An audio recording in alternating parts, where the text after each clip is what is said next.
Sekali lagi shalom para saudara sekalian.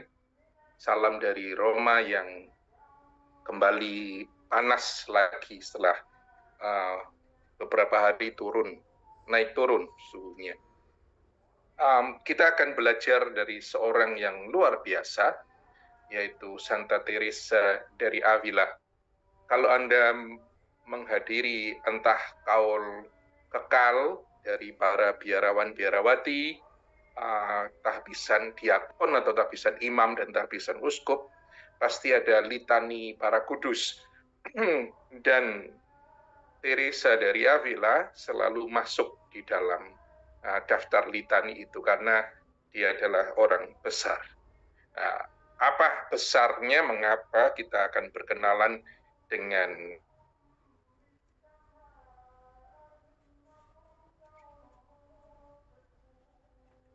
nanti 3 minggu berturut-turut ini dengan saya. Pertemuan pertama, yaitu sekarang ini kita akan mengenal pribadi, karya, dan konteks Puri Batin. Mengapa nanti? Karena saya mau menjelaskan bukunya yang paling matang, yaitu Puri Batin. Tapi untuk mengerti tulisannya, kita mesti mengerti orangnya, dan karyanya, dan keadaan sekitarnya pada waktu itu. Sehingga kita tidak loncat spiritualisme ya. Nanti kalau belajar Dr. Gereja ini yang dipikirkan hanya hal-hal yang rohani tingkat tinggi, tapi tidak melihat sisi manusiawi yang membentuk dia dan membuat dia menjadi seorang dokter. Ya, itu maka pertemuan pertama ini sangat mendarat dan penting sekali. Pertemuan kedua, kita akan masuk dalam buku Puri Batin, ya, dengan melihat dinamika hidup Kristiani di dalam Puri Batin. Ada 7 ruangan, dan kalau membaca karyanya ini tidak bisa sendirian, butuh introduksi. Maka ini sebuah introduksi yang membantu Anda. Nah, setelah pertemuan pertama, kedua, pertemuan ketiga, kita akan menerapkan apa ajaran atau doktrin dari Teresa ini di dalam beberapa program aktual gereja masa kini. Jadi ini bukan perkara dari tahun 1500-an, lalu kita mau meniru Teresa atau apa, tetapi bagaimana ajarannya itu diterapkan di dalam kehidupan kita, dan beberapa problem yang aktual dan masih berbicara banyak. Ya, itu yang akan kita lihat dalam 3 kali pertemuan ini. Salah satu contohnya, saya sendiri banyak belajar dari Santa ini. Saya mau promosi sedikit buku saya yang baru. Ini bukan covernya ya, covernya masih lagi dalam proses. Di Canisius, ada hubungannya apa enggak dengan Teresa? Ada, nanti saya mengutip banyak sekali insight dari Teresa, buku baru tentang seksualitas. Seksual manusia dalam perspektif moralitas Kristiani.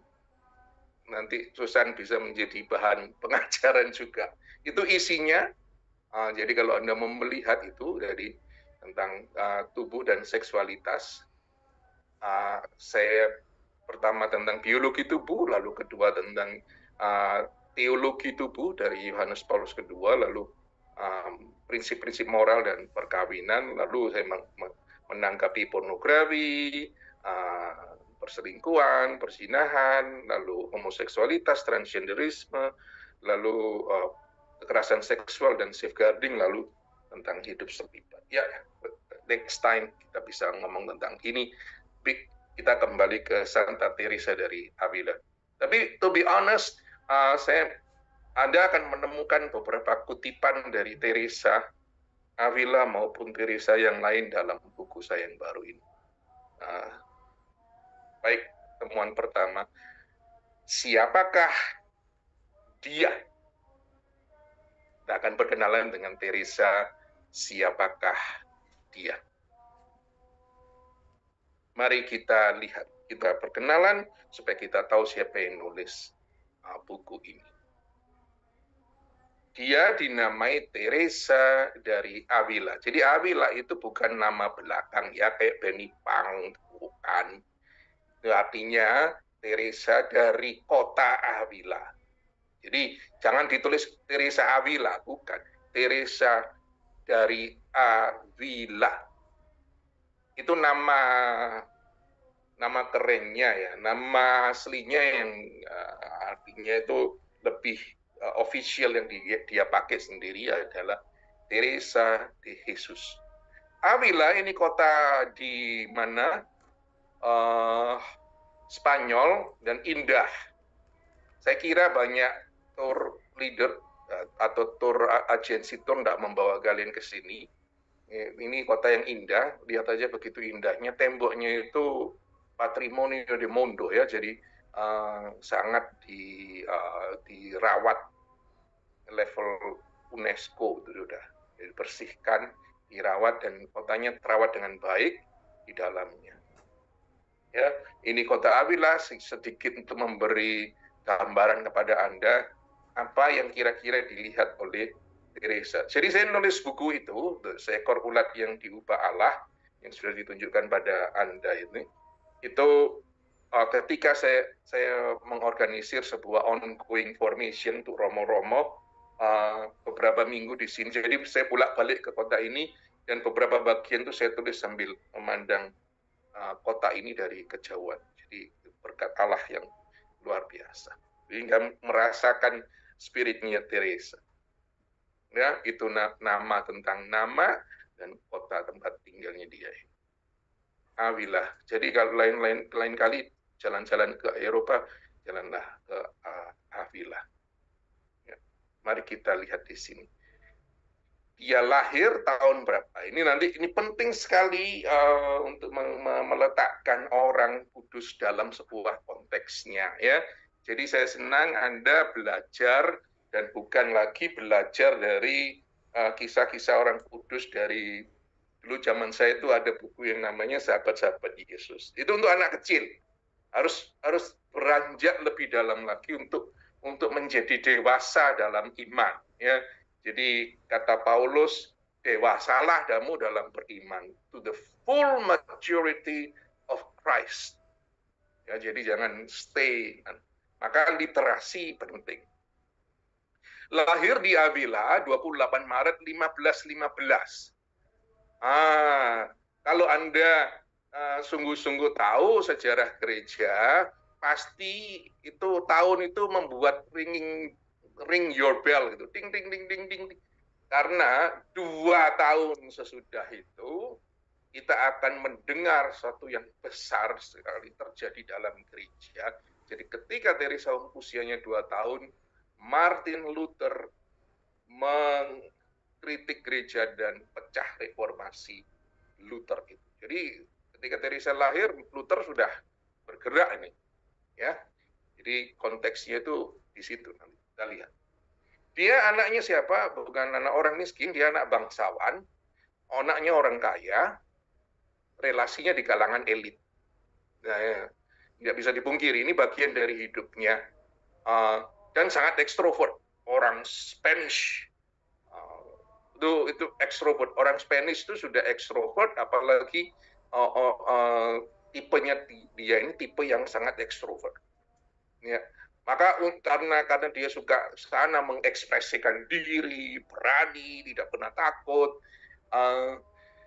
dia sampai didisiplin sama papanya, dimasukkan ke dalam biara suster-suster Agustiniana. Itu enggak. Di dalam kota Avila. Kalau Anda pergi ke sana, bisa mengunjungi tempat dia dulu, dimasukkan situ. Kayak sekarang dimasukkan ke madrasah itu apanya. Karena dia, tapi akhirnya dia keluar. Enggak tahan, dia keluar, tetap dan tetap mempertahankan lifestyle-nya. Dia bernama Doña Teresa de Ahumada.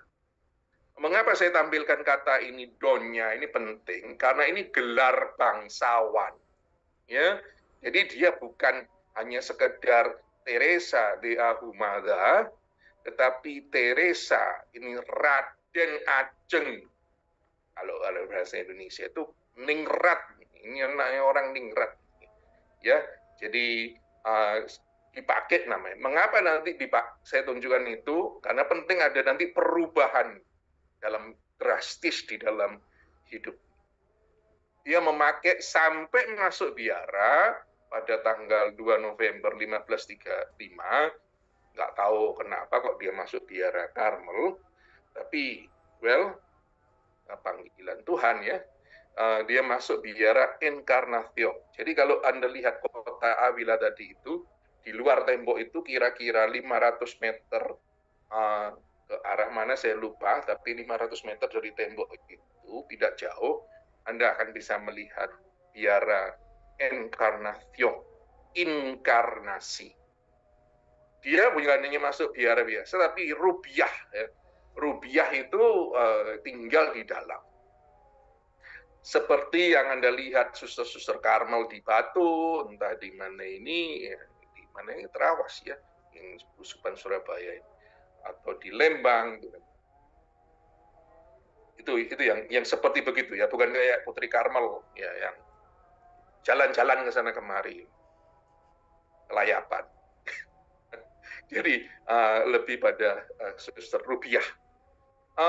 Setelah masuk di dalam, dia sakit parah, hampir mati.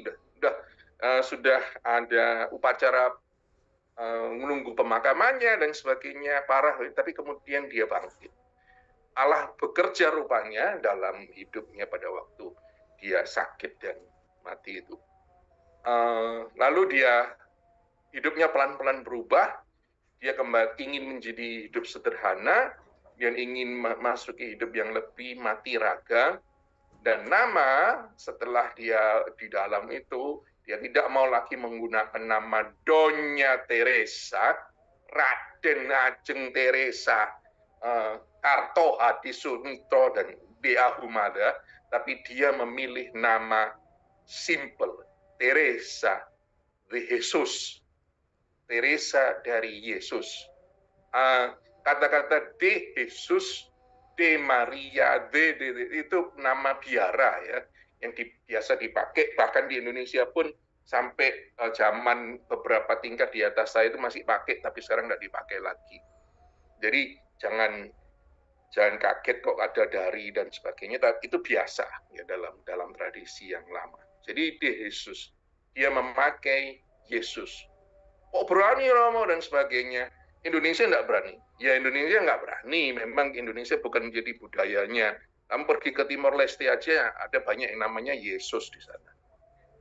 Apalagi di mana di Spanyol, ya di Jesus. Itu nama ofisialnya dia. Jadi kalau Anda membaca buku, bedanya apa? Teresa dari Avila, Teresa sama di Jesus. Tapi yang official ini. Nah, itu masuk Karmel dan mengubah nama. Ini ada sesuatu yang mulai terjadi. Nah, perjalanan selanjutnya membuat dia mengalami pengalaman Allah ya setelah sakit dan mulai hidup lagi itu. Dia merasa di biara ini tidak cocok lagi. Karena nanti kalau Anda ke Avila itu lihat biaranya, kamarnya itu loh. Kamar saya di sini nih luas, saya lihat kamarnya di situ itu 2 kalinya kamar saya ini untuk seorang perempuan pada waktu itu. Untuk apa? Gitu. Tapi saya bilang itu kalau kita nggak ngerti ya. Tapi kalau kita ngerti konteksnya pada waktu itu, ya dia masuk sebagai bangsawan. Maka dia punya privilege yang kayak begitu. Terus ada orang-orang yang melayani dia dan sebagainya. Dan itu membuat dia gelisah. Nah, Allah sedang bekerja dalam diri orang ini. Dia gelisah. Lalu merasa ini bukan panggilan Karmel dan seharusnya enggak gitu Karmel itu.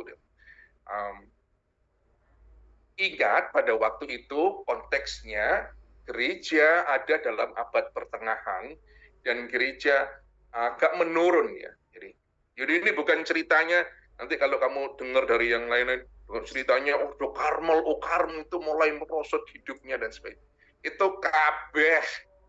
Basa Jawa ini, basa Surabaya ini kabeh. dalam keadaan konteks gereja. Maka nanti Luther protes gitu nanti. Ya. Nah, Allah bekerja membangkitkan orang-orang besar dalam keadaan gereja yang down pada waktu itu. Lalu dia mulai merasa melihat hidupnya lagi, makanya ada pertobatan. Ketika kita masuk pertobatan, mengapa nanti gambar salib ini penting sekali bagi Teresa, Yesus yang bersengsara, karena inilah pertobatan awalnya dia. Jadi dia ketika berdoa, kalau Anda pergi ke museum di Biara Encarnacion sekarang ini pun, Anda akan dapat melihat patungnya yang segini, itu Yesus yang bersengsara. Dan itu dibawa kemana-mana. Karena itulah awal pertobatannya dia. Dia melihat sengsara Yesus begitu, dia ingat akan segala dosa-dosanya, dan dia duduk berlutut di hadapan patung itu dan mengatakan, ya Tuhan, aku tidak akan beranjak dari tempat ini sebelum Engkau mengampuni aku segala dosa-dosa. Ya, itu saya kira dulu pada waktu itu itulah titik perubahan hidupnya. Tapi rupanya enggak ya. Nanti ada step yang kedua yang lebih dalam lagi, yaitu peranan kuasa Roh Kudus. Wah, zaman sekarang guys, itu karismatik. Dikira karismatik itu baru muncul tahun 70-an. No. Roh Kudus pada waktu sebelum muncul di forum muka gereja di kaum awam, itu sembunyi di balik biara-biara dan menghasilkan orang-orang yang besar. Ya, jadi jangan mereduksir sesuatu kalau tidak tahu sejarah gereja. Jadi setelah pembaruan itu dia mulai serius pada hidupnya. Ya, setelah pertobatan yang pertama, lalu dia mulai agak rewel. Ini orang ini cerdas sekali dan agak rewel gitu, karena dia banyak baca, cerdas. Lalu pembimbing rohaninya itu malas, terus dia bilang, sudah tuh ngomong-ngomong sama-sama ini orang Yesuit tuh yang baru ada itu ordonya, serikatnya. Lalu si Yesuit itu mengatakan, udahlah yuk berdoa pada Roh Kudus, karena biar Roh Kudus yang membimbing kamu. Jadi pembimbing rohaninya sudah kawan perempuan satu ini yang tocoe, banyak mulut dan sebagainya, karena cerdas. Lalu ya itu pertobatan yang kedua. Lalu dalam keadaan tenang dia berdoa pada Roh Kudus,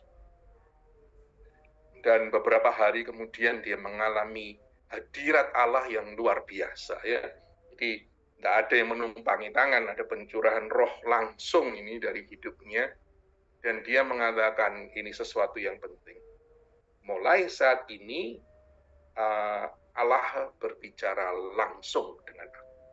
Wah, ini makanya step kedua ini penting sekali, karena ini nanti mengapa saya akhirnya setuju dengan konfrater saya yang mengatakan bahwa ada titik-titik pertobatan dalam hidup Teresa, karena Teresa mengatakan bahwa pertobatannya itu tidak sekali jadi. Nah, itu bagus banget.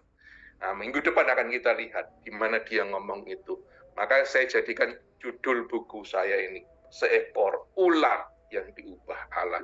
Karena dia melihat dirinya hanya seekor ular. Gak kayak banyak pembicara yang sombong, yang minta ampun. Jadi baik. Apa pemikiran dari pembaharuannya dia? Ya, ini pembaharuan ya, kita masuk dalam tahap ini. Dia mau kembali ke regula Karmel awali. Ini catatan awal, nanti akan kembali ini saya jelaskan lagi. Atas izin Jenderal Karmel yang namanya Rossi. Rossi ini bukan pemain sepak bola, ini nama makamnya ada di belakang rumah kami ini. Dan dia tidak pernah berencana memisahkan diri dari Ordo Karmel. Ini jelas, ini historical fact, bukan buatan saya. Ya, jadi itu penting sekali untuk dicatat, the reform dalam hidup Teresa. Ini mari kita lihat dulu What is in the name? Pengalaman rohani dalam nama Teresa de Jesus. Jadi kalau Anda ke Avila, ke Biara Encarnación, Anda masih bisa melihat tangga itu ya. Dan di situ ada patung Yesus kecil. Nah, satu waktu Teresa itu lagi jalan-jalan di situ, lalu dia lihat anak kecil gitu di biara, lagi naik turun tangga itu. Terus dia melihat gini, kok ada anak kecil nih, ngapain ini anak ini di sini? Lalu dia mengatakan, hai, yo soy Teresa de Jesus. Aku ini Teresa dari Yesus. Siapa kamu? Dan anak kecil itu memandang dia dan mengatakan, yo soy Jesus de Teresa. Yang artinya, aku adalah Yesus dari Teresa. Nah, kata-kata Yesus kecil ini luar biasa. Mengapa? Karena Yesus melihat Teresa sebagai saudara, sebagai sahabat. Kalau Teresa memakai nama Yesus, Yesus mau memakai nama Teresa. Ini misteri panggilan ya, luar biasa indah. Ya, jadi dari kata ini nanti dia akan melihat persahabatan itu semakin lama semakin dalam. Dan satu waktu dia pernah mengeluh pada sahabatnya ini, ya Yesus, kalau tuntutan persahabatan itu begitu dalam, siapa yang mau ikut kamu? Yesus jawab apa sama Teresa? Yesus tidak menjawab apa-apa. Yesus hanya tersenyum. Ya, jadi ikut Yesus itu bukan perkara bayar perpuluhan. Ikut Yesus itu perkara masuk lebih dalam, lebih dari perpuluhan.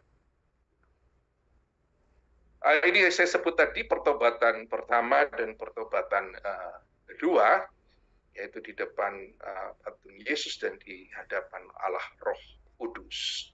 Ya, maka nanti kalau Anda lihat gambar yang sebelah kanan ini akan menjadi gambar yang umum. Saya punya patung itu pun begitu. Teresa itu saya memandang ke atas dan menulis sesuatu.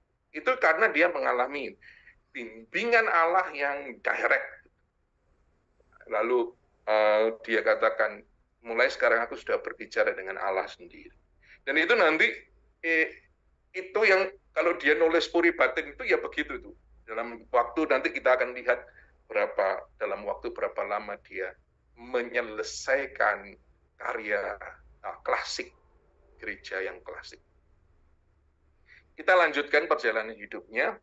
Setelah mengalami banyak pengalaman rohani, Teresa mulai melakukan pembaharuan, tapi sekali lagi atas dasar izin dari Jenderal Karmel yang pada waktu itu kok kebetulan mengunjungi Spanyol. Itu saya ingat tuh kata-kata Teresa. Dia mengatakan, saya ini hanya semut di hadapan kakimu, Padre Jenderal. Kalau engkau mengatakan stop, saya akan stop. Tapi Jenderal Rossi mengatakan, enggak, lanjut, karena saya sedang membaharui dari Italia.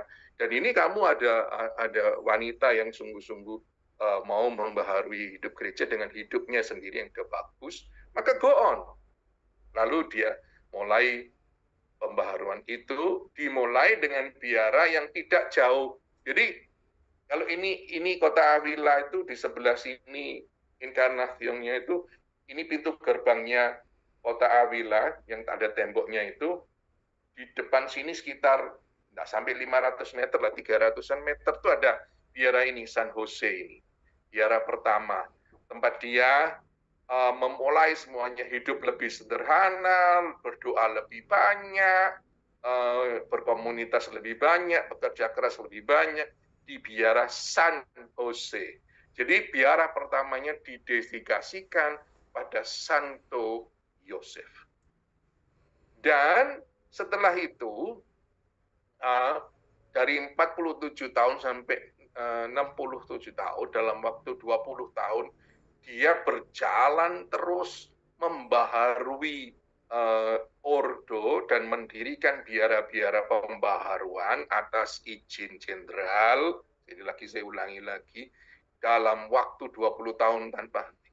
Gila nih ya, 18 biara dalam waktu 20 tahun. Berarti hampir setiap tahun dia mendirikan biara. Zaman itu belum ada mobil. Ya, dan keadaan Spanyol itu kering kayak gitu. Aduh, saya lihat ini nih wanita ini luar biasa. Jadi jangan di gambaran itu loh, kadang-kadang gambaran Teresa itu di dalam apa namanya sel terus berdoa, kontemplasi. Itu gambaran romantisme. Ada beberapa orang itu. Karena Kak baca semua, cuma diambil cuplik sedikit. Kalau caranya kayak gitu ya, kapan dewasanya kita belajar? Ya jadi bagaimana nanti dia ini menunjukkan nanti karisma Karmel itu adalah kontemplasi. Kontemplasi itu bukan terbatas di kapel, tapi menemukan hadirat Allah dimanapun aku berada. Itu penting sekali itu. Tidak bertentangan baik di kapel maupun di tempat-tempat lain. Jadi kemudian dia wafat di Alba de Tormes 4 Oktober 1582 dalam usia 67 tahun. Karena apa? Mungkin karena kecapean ya. 18 tahun, 20 tahun tanpa henti bekerja keras mendirikan biara, sedangkan keadaan pada waktu itu sedemikian kurang ya, jadi bukan orang. Alba de Tormes ini tempat yang bagi saya menarik. Kalau Anda dari Avila pergi ke tempat ini, tempat ini tidak menarik, jelas. Sebagai kota itu tidak menarik. Sampai sekarang ya, sampai sekarang. Saya ke biaranya itu, kota ini opo sih. Jadi desa dan sebagainya tidak ada apa-apa gitu. Dan Teresa juga gak suka dengan kota ini. Nah, gitu. Ini menarik sekali. Tapi dia mati di sana. Itu Allah mau mengajar apa? Mengajar dia kerendahan hati sampai pada titik terakhir hidupnya. Nah, loh, kalau Allah mengajar orang kudus itu dengan kehidupan kayak gitu, makanya dia gampang. Jadi orang kudus jangan dikira waduh hidup penuh dengan penghiburan ilahi. Stop being babies. Ya. Nah, itu Allah mau mengajar lebih dalam lagi. Jadi kerendahan hatinya dia waktu itu diminta untuk datang ke Alba de Tormes waktu dia sudah sakit-sakitan. Karena untuk apa? Karena untuk nungguin seorang bangsawan yang mempunyai cucu. Karena dia wanita kudus, katanya bangsawan itu. Ngamuk tuh dia ngomong, saya ini bukan kudus, saya ini tidak orang berdosa, mau dia lagi ngomel. Tapi sudah disediakan kereta. Kalau sekarang sudah disediakan mobil, suruh datang. Sampai di sana, anaknya udah lahir, lalu Teresa udah nggak dianggap disuruh ke rumahnya, nggak mau lah dia tinggal di biara dan akhirnya dia mengalami banyak pendarahan dan wafat di sana. Dia dikanonisasi oleh Paus Gregorius ke-15 tanggal 12 Maret 1622, lumayan cepat. Lalu kemudian dia digelari sebagai wanita pertama dalam gereja oleh Paus Paulus VI tanggal 27 September 1970. Waktu saya baru berumur beberapa bulan saja, dia digelari sebagai doktor gereja, pujangga gereja, doktor eklesia, wanita yang pertama. Nah, ini saya tunjukkan sedikit saja, meskipun Anda tidak belajar sejarah. Jadi reformasi yang terjadi dalam Ordo Karmel, Ordo saya, itu dari abad ke-15 sampai 18 itu banyaknya kayak gini nih loh. Dari 3 jenderal,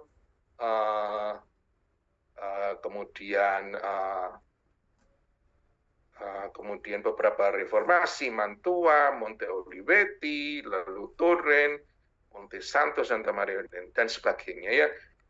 Reformasi Teresa itu salah satu di antaranya. Jadi jangan berpikir atau nanti dapat informasi ini satu-satunya reformasi dalam tubuh Karmel. Tidak, ada reformasi yang lain. Apakah Teresa ini ya, konteks sosialnya itu mengapa aku ada reformasi kayak gini, Romo? Banyak. Iya, pada waktu itu ada reformasinya Luther, ini gede ini dalam gereja, sampai jadi politik, bakar-bakaran dan sebagainya, lalu diikuti oleh Zwingli, diikuti oleh yang lain, John Calvin dan sebagainya, ribet di Jerman. Lalu ada perpecahan dengan gereja Anglikan, karena mau kawin lagi Henry, Inggris tahun 1534. Maka ada Konsili Trente 1545 yang ngatur semuanya supaya rapi, termasuk pembaruan dalam ordo, dalam serikat-serikat religius. Jadi bukan hanya Karmel, ini gereja pada waktu itu mengalami kehidupan. Ya, jadi ini sedikit tentang reformasi Teresa. Ya, katakan ini adalah karya Allah yang mendorong dia, dan dia lakukan ini di bawah ketaatan. Sekali lagi, tidak pernah ada niat untuk memisahkan diri dari ordo, bahwa nanti ada keterpisahan dari ordo, itu bukan karena Teresa atau Yohanes dari salib, karena itu terjadi 11 tahun setelah kematian Teresa dan 2 tahun setelah wafatnya Yohanes dari salib. Jadi pemisahan terjadi karena campuran urusan politik di Spanyol pada waktu itu dan pribadi-pribadi tertentu yang memang problematik. Ya, jadi itu reformasi Teresa dari Avila. Jadi reformasi itu tidak harus dimaknai dengan perpisahan. Disayangkan. Nah, ini 4 dokter gereja, baru ditambahi lagi 1 beberapa tahun terakhir ini, yaitu Hildegard dari Bingen. Jadi pertama Teresa Avila, kedua Santa Catarina dari Siena, itu sebenarnya bukan suster, yaitu seorang Dominikan awam. Lalu ketiga itu Teresa dari Kanak-kanak Yesus atau Therese of Lisieux, dan satu lagi Hildegard of Bingen. 2 di antara dokter gereja ini Karmel. Ini saya tunjukkan tadi kepribadiannya sangat menarik, cantik, dan tahu bahwa dia cantik. Nah, ini seneng saya lihat orang ini. Sudah cantik, tahu bahwa dia cantik dan gunakan kecantikannya itu untuk kemuliaan Allah. Itu luar biasa. Sangat ceria, sangat ramah, ekstrovert, tidak takut, menyukai musik dan keceriaan hidup. Jadi jangan dipikir orang kudus itu, waduh, tunduk kepala terus. Kalau orang gembira dan sebagainya bukan orang kudus. Ya itu perkiraan yang pikirannya sempit ya. Jadi dia enggak kayak gitu. Ini orang ini luar biasa. Maka dia pernah berkata, jangan beri saya seorang kudus yang mukanya masam. Beri saya orang kudus yang bahagia. Situasi yang saya katakan itu memang abad pertengahan pada waktu itu memang ribet gitu ya, ribet banget. Ada kota-kota mulai terbentuk, universitas mulai terbentuk. Universitas itu dari gereja loh ya, bukan dari tempat lain. Sekarang dipakai. Universitas itu dari gereja, terutama dari serikat religius juga. Ada Columbus yang menemukan dunia baru, lalu muncul serikat Yesus sebagai serikat yang baru. Ada reformasi Luther yang akhirnya mengundang munculnya Konsili Trente, munculnya inkuisisi dan peranan wanita, terutama wanita-wanita yang hidup dalam biara. Reformasi gereja dalam liturgi, studi teologi, di membiara, pembaharuan situasi politik di Spanyol pada waktu itu limpieza del sangre ini kemurnian darah. Jadi kalau kamu tidak pribumi, kamu harus jadi konversos, artinya harus menjadi orang yang ditobatkan. Dan untuk itu kamu bisa beli gelar yang namanya hidalguía.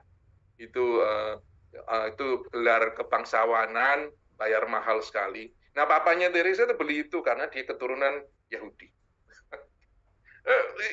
God works in that kind of mass. Lalu gerakan spiritual di Spanyol pada waktu itu gila-gilaan, ada banyak alumbrados, itu orang-orang yang merasa dicerahkan, banyak wanita-wanita yang mengaku diri suci.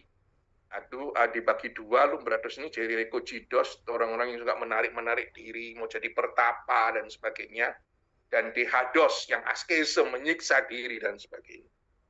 Anda akan menemukan dalam film Teresa yang dibuat oleh Spanyol, itu serial yang luar biasa bagus, ketemu orang-orang ini dan perempuan-perempuan yang masuk dalam recogidos dan dehados. Ya, jadi Teresa nanti kalau dia ngomentari tentang pengalaman-pengalaman rohani, dia tahu membedakan dengan baik. Nah, pengaruh pada hidup Teresa, ada banyak pengaruh. Pertama, tentu saja para Karmelit, ada pengaruh dari Dominikan juga, ada pengaruh dari Fransiskan, ada pengaruh dari Yesuit. Gereja pada akhirnya, nggak usah ngomong api-apian yang mana yang api dan sebagainya, tapi gereja dengan sumbangan kasnya masing-masing. Ini karyanya, dia tulis Libro de la Vida, pertama-tama Jalan Kesempurnaan atau Camino de Perfección, dari pendirian biara-biara Las Fundaciones. Libro de la Vida itu kemudian pernah diambil oleh Inkuisisi. Nah, lalu dia disuruh nulis lagi, dan dia nulis akhirnya yang disebut Puri Batin. Ini bahasa Indonesianya ada ini. Nggak tahu sekarang covernya udah mungkin lebih baik. Bisa sudah diterjemahkan, sudah mungkin diperbaiki terjemahannya. Nah, Puri Batin ini nama lainnya itu Castillo Interior, atau saya lebih suka memakai kata Las Moradas, atau tempat-tempat tinggal. Lalu masih ada banyak lagi tulisan surat, konstitusi, tulisan kecil, puisi, dan goresan tangan yang kalau di bukunya tebelnya segini, 3 buku yang tebel. Ya, lengkap tulisannya. Ya, luar biasa. Karena nulisnya ini tulisan tangannya Teresa yang asli. Oke, saya agak cepat. Yo soy hija de la iglesia. Aku adalah putri gereja. Ya, dia menulis banyak hal karena dia adalah putri gereja. Dia adalah wanita, Karmelit, pemimpin psikologis, seorang mistikus, seorang pembaharu, dan seorang teolog yang luar biasa. Wah, ini lengkap. Mari kita lihat. Ini sedikit introduksi tentang bukunya yang paling yang tadi itu. Bukunya yang paling matang, karya yang paling matang yang disebut Puri Batin tahun 1577. Castillo Interior atau Las Moradas. Ya, Interior Castle. Kita lihat konteksnya dahulu Puri Batin. Jadi ini gambarannya Puri. Dan itu yang mau digambarkan Teresa ketika dia mau menjelaskan tentang diri kita. Kenapa kok Puri, Romo? Ya kalau dia di Indonesia, ya dia pasti pakai nama candi. Oh no, gampang aja. Karena yang dilihat itu adalah Puri. Terus nanti kalau orang Indonesia atau jadi teolog terus mikirnya puri dan sebagainya. Nggak tahu lihat puri kok, atau lihat castle kok, pakai aja candi.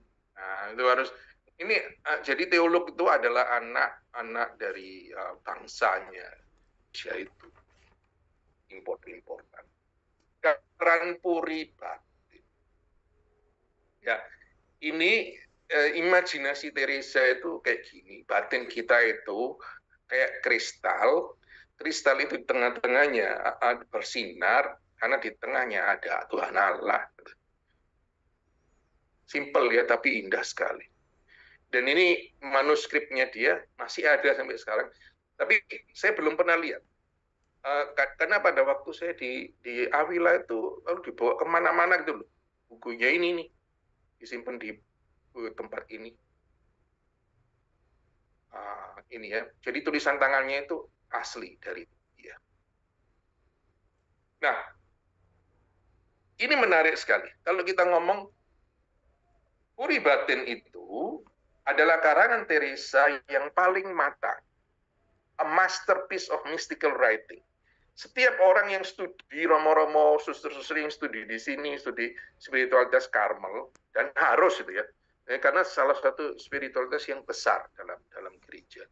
Itu selalu mengatakan, wah, orang Karmel itu grande. Karena memang itu masterpiece, sungguh-sungguh. Lihat ya, enggak tebel loh bukunya ini, tipis loh. Dan bagaimana dia menulis? Dia menulis tanggal 2 Juni 1577, terputus-putus karena dia harus pergi, sakit, sebagainya. Lalu berakhir 29 November 1577, dari Juni sampai November. Tapi sebetulnya karena terputus-putus itu, jadi kalau dikumpulkan secara kompak gitu, dia tulis secara ajaib selama kurang lebih 2 bulan. Gila ya, masterpiece ini tulis 2 bulan. Secara manusiawi, mungkin buku ini sudah pernah dia tulis lalu dia menulis lagi. Kalau sekarang punya komputer, buka file. Dulu bukunya diambil, ya diambil, sudah hilang. Nah, tapi dia lebih matang lagi memandang hidupnya, karena tidak lama setelah itu dia wafat, ya dia tulis secara kurang lebih 2 bulan. Tapi karena dia mengatakan gini, saya tahu sebelum saya, apa yang akan saya tulis karena Allah memberitahu pada saya. Jadi mungkin dia nulis ya gambarnya yang bagus, dia menoleh ke atas dan menulis luar biasa. Jadi buku ini diperuntukkan bagi mereka bukan pemula ya, mereka yang sudah masuk dalam pengalaman doa. Dia menjelaskan pengalaman doa atau pengalaman hidup rohani. Doa itu bukannya doa di kapel, tapi hidup rohani. Tahap dari pengalamannya sendiri. Ini saudara sekalian penting. Ini nanti kalau Anda buka karyanya para kudus Karmel, itu dari pengalamannya sendiri. Dari konkret, bukan teori itu maksud saya. Dan pada akhirnya dengan sangat-sangat rendah hati dia mengatakan, buku ini meskipun tentang pengalamannya, tapi ini buku tentang Allah. Dan itu yang saya lihat. Ya, saya itu geleng-geleng setelah baca buku ini dan melihat bagaimana Teresa berkomentar atas banyak hal, atas dirinya, atas pengalaman sosialnya, atas pengalaman mistiknya. Dia mengatakan, saya itu geleng-geleng kepala untuk melihat bagaimana Allah membentuk seseorang menjadi seorang yang besar. Luar biasa Tuhan Allah. Dan luar biasa. Ya, jadi sebenarnya buku ini menceritakan banyak tentang Allah. Pada akhirnya dia nulis ini, terpujilah Tuhan. Kumohon, setiap kali kalian membaca tulisan ini, pujilah kiranya Sri Baginda atas namaku. Terpuji dan berkatilah Allah dan Tuhan kita selama-lamanya. Amin dan amin. Itu kata penutupnya. Hebat ya, orang luar biasa. Nah, mari kita lihat struktur puri, karena minggu depan kita langsung masuk dalam ruangan pertama. Jadi imajinasinya gini, ya itu ada imajinasi dari sebuah cover buku, lumayan bagus lah. Gitu. Kalau Anda pergi ke Eropa, ya, tergantung tour guide-nya ya, atau tour agent-nya ya, diajak kemana aja. Kalau masuk ke puri-puri itu akan tahu lihat ada banyak ruangan. Jadi ada 7 ruangan pokok dalam puri yang Teresa sebut sebagai the dwelling places atau tempat-tempat tinggal, atau bahasa Spanyolnya las moradas. Ini penting sekali dan saya suka sekali kata-kata ini karena Teresa lebih menamainya sebagai las moradas sekarang. Mengapa? The dwelling places.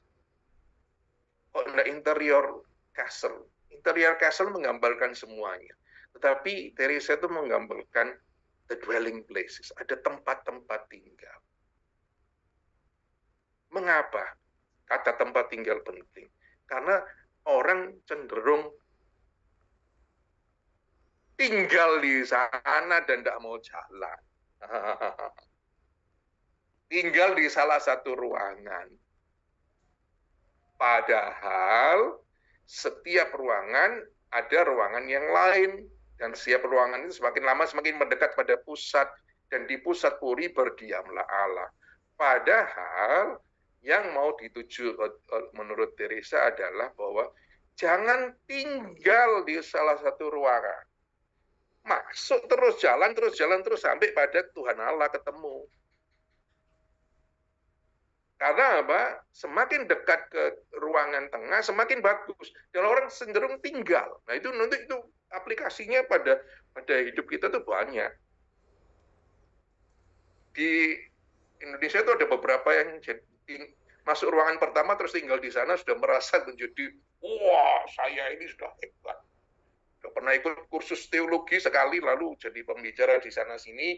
Ya terus kulaan didik sana, kulaan didik kono, senang diundang sana sini jadi wah, pembicara hebat. Tidak mau lagi belajar, tidak mau lagi membina diri untuk masuk semakin dalam. Nah maka ini sangat aktual kata-kata Teresa. Jangan jadikan las moradas sebagai tempat tinggal. Masuk terus sampai kau ketemu Tuhan Allah di ruangan tengah. Puri adalah diri. Yang mau dikatakan. Jadi, buku ini adalah buku perjalanan ke dalam diri. Digambarkan seperti bola kristal yang bersinar, purinya berpendar bagi kita. Karena Tuhan Allah ada di bagian tengah itu. Di luarnya dihuni macam-macam reptil dan ular-ular berbisa. Perjalanan rohani adalah perjalanan seorang memasuki puri itu, ruangan-ruangannya, memasuki liku-likunya, ya, seperti labirin, luar biasa. Jadi hidup rohani itu bukan tingkat 1, tingkat 2, tingkat 3, tingkat 4, tingkat 5, tingkat 6, tingkat 7, selesai. Oh no, come on. Itu kompleks sekali, seperti kepribadian kita kompleks. Masuk sini, ruangan sini, jeblok lagi, jalan lagi, nanti terus lagi, turun, kesasar ke sebelah sini, dan sebagainya. Tapi yang penting, move on. Jalan terus. Temukan Allah. Nah, nanti itu ada banyak nasihat. Jadi, the dwelling places, tujuan perjalanan adalah Allah. Bukan las moradas, bukan tempat-tempat tinggal itu. Yang semakin dalam, semakin indah. Maka ini kompleks. Karena orang cenderung tinggal. Cenderung mandek. Maka Teresa mengatakan ada 3 keutamaan yang besar. Yaitu kesabaran, sabar untuk meskipun itu indah, tinggalkan jalan lagi. Tinggalkan jalan lagi. Dan punya ketetapan hati. Wah ini kata-katanya dia pakai kata-kata yang sangat keras. Ya. Determinación determinada. Jadi determination yang determine. Jadi sudah punya determination, sudah punya ketetapan hati yang sangat ditetapkan oleh hati. Dan nah ini paling penting keutamaan Kristiani, kerendahan hati. Nah, itu nanti akan Anda temukan referennya tentang kerendahan hati itu di mana-mana sampai ruang 1 sampai ruang ke-7. Ini kata-katanya dia sebelah kiri. Jiwa kita, kalau dia ngomong tentang jiwa, tentang diri ya, dapat kita bayangkan sebagai satu puri yang memiliki banyak ruangan. Sebagian di tingkat atas, sebagian di tingkat bawah, sebagian di sepanjang sisi kiri kanannya. Jadi kompleks ya, bukan kayak tangga 1, 2, 3, 4, 5, 6, 7 selesai. No. Kompleks. Di pusatnya, di tengah ruangan-ruangan yang lain, terdapat ruang utama, di mana terjadi hubungan yang paling mesra antara Allah dan jiwa kita. Nah, luar biasa ya. Oh, ternyata perjalanan mencari Allah itu perjalanan ke dalam diri, bukan ikut tur. Nah, pesan ke dalam perjalanan masuk ini untuk bertemu dengan Allah ada 2, ketetapan hati, dan nanti kalau dalam bahasanya Yohanes dari Salib tidak akan kupetik bunga-bunga, tapi itu nanti gambaran lain ya. Tapi untuk lihat perbandingannya aja ya. Maka saya mengatakan, apakah buku ini merupakan elaborasi atas penyesalan Santo Agustinus? Ya, karena Agustinus itu pernah menyesal ya setelah hidupnya gak karu-karuan, ya, dengan burennya itu, dengan pembantunya yang akhirnya punya anak dikasih nama Adeodatus yang diberikan oleh Allah. Lalu hidup seksualnya karu-karuan, akhirnya dia menemukan kebenaran ya hanya pada Allah. Maka dia mengatakan ini dalam Confessiones. Saya yakin dia akan sambil berlindang air mata. Dia mengatakan, terlambat aku mencintaimu. Oh, keindahan yang begitu lama dan begitu baru. Terlambat aku mencintai. Lihatlah, engkau berada di dalam. Aku berada di dunia luar dan mencarimu di sana. Ikut tur. Cari Tuhan di Roma, di Tanah Suci. Engkau bersamaku dan aku tidak bersama. Wah, ini dijelaskan lagi nanti dengan Teresa, dengan pengalamannya dari satu ruangan ke ruangan yang lain. Ya, kalau kita tarik lebih mundur lagi, ini adalah ungkapan pengalaman Teresa akan apa yang dikatakan Yesus. Jika seorang mengasihi aku, ia akan menuruti firman-Ku, dan Bapa-Ku akan mengasihi dia. Dan kami akan datang kepadanya dan diam bersama-sama dengan dia. Dwelling, tinggal bersama-sama dengan dia.